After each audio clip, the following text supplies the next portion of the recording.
E o terceiro desafio de oração é a nossa oração urgente. A oração urgente, a gente vai pegar como exemplo Lucas capítulo 8, versículo 41 e 42, que é a vida de Jairo.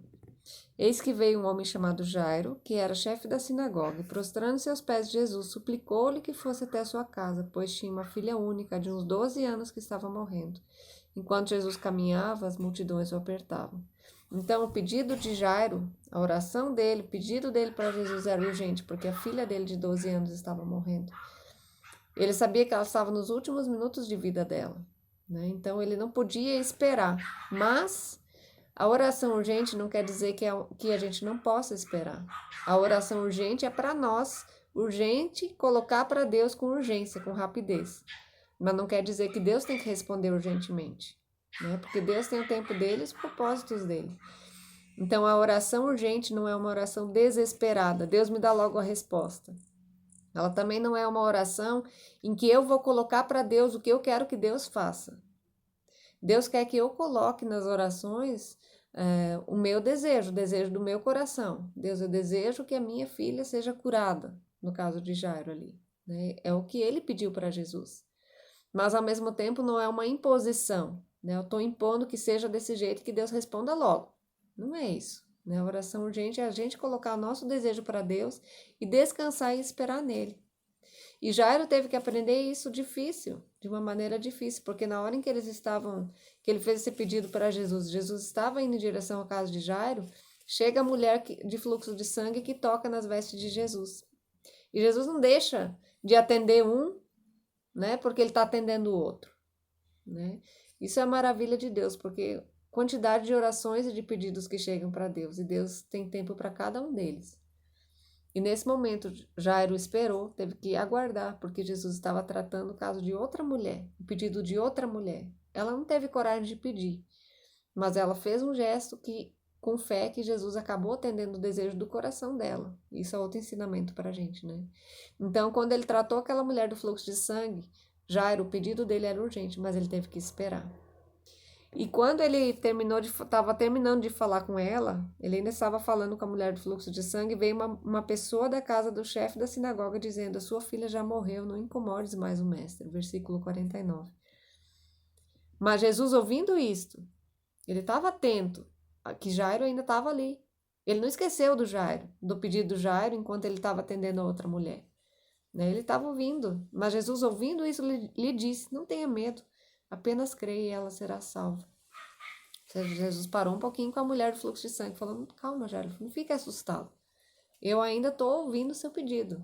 Eu não esqueci do seu pedido, mesmo que eu não respondi agora. E eles foram para a casa desse homem, do Jairo.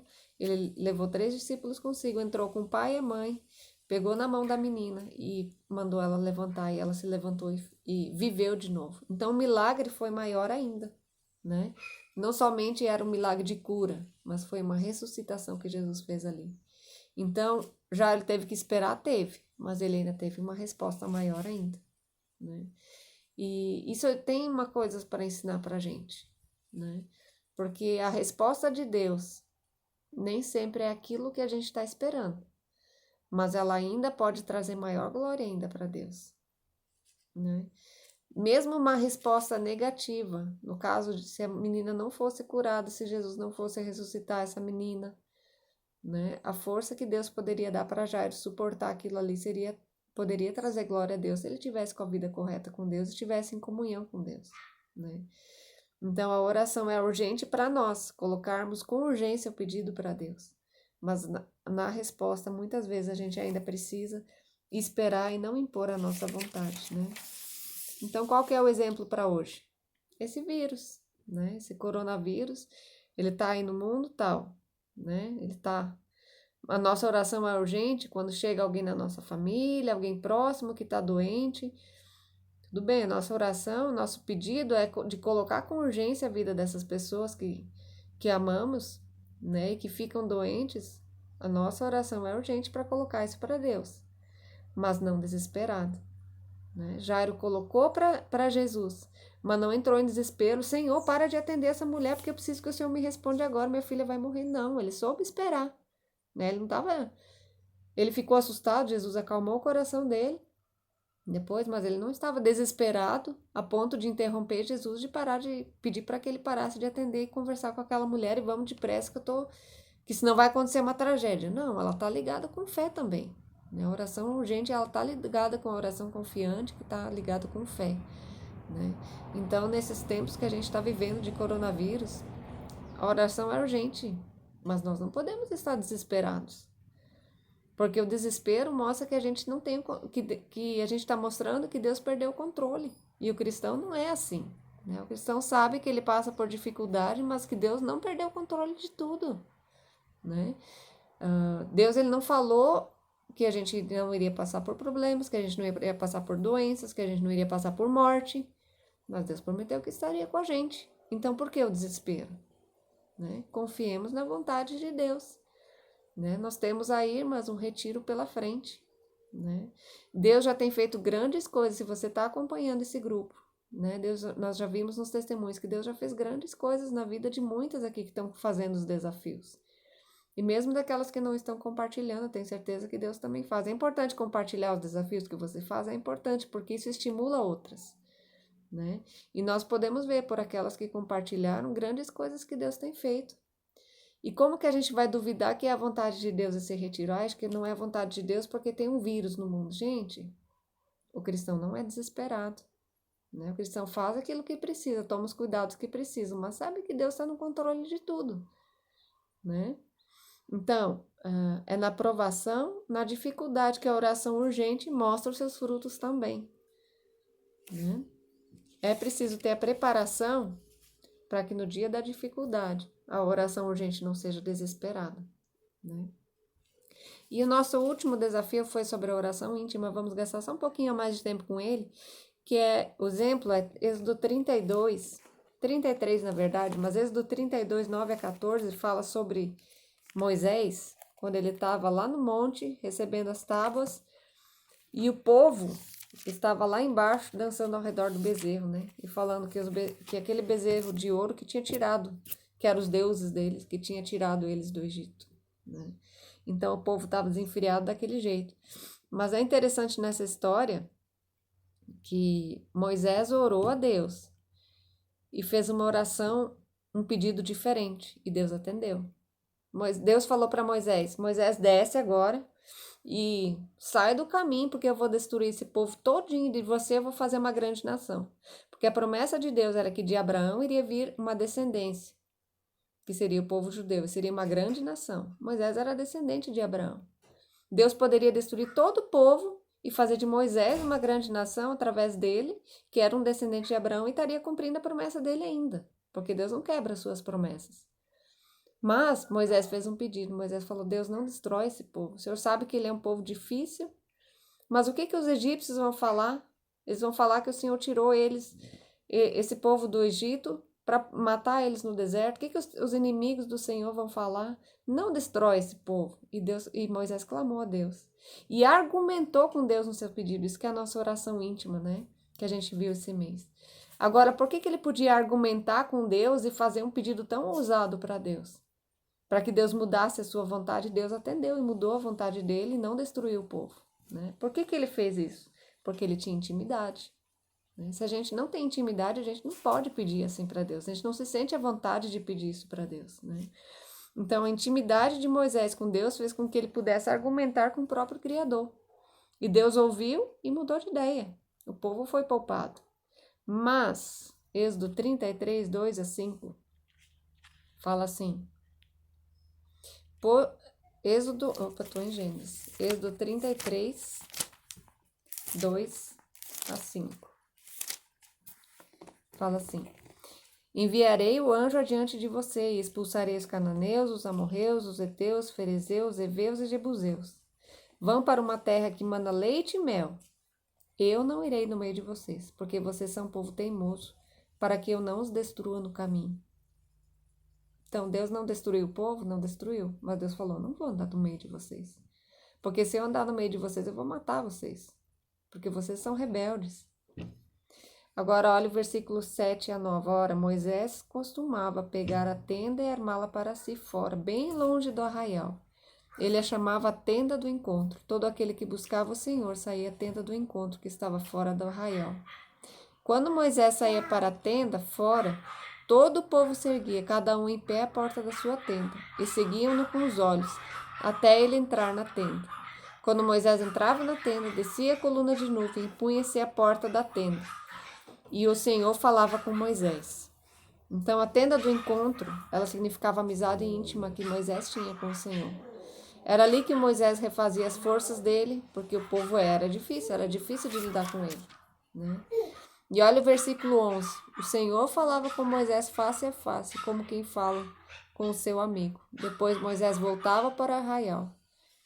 Então, Deus, ele tinha um relacionamento com Moisés de amizade, face a face, como qualquer um fala com o seu amigo. E ele não teve isso com outra pessoa, apenas com Moisés, né? Então, Moisés, ele era amigo de Deus, ele tinha uma amizade íntima com Deus. Mas Deus não queria andar com o povo. Versículo 15, Moisés pediu para Deus. Então Moisés disse, se a tua presença não for comigo, não nos faça sair desse lugar. Moisés falou, Deus, se o Senhor não vai com a gente, eu não posso ir a lugar nenhum, eu não quero sair daqui mais. Eu quero ficar aqui, porque eu não quero ir para lugar nenhum onde o Senhor não estiver comigo, não estiver com a gente, né?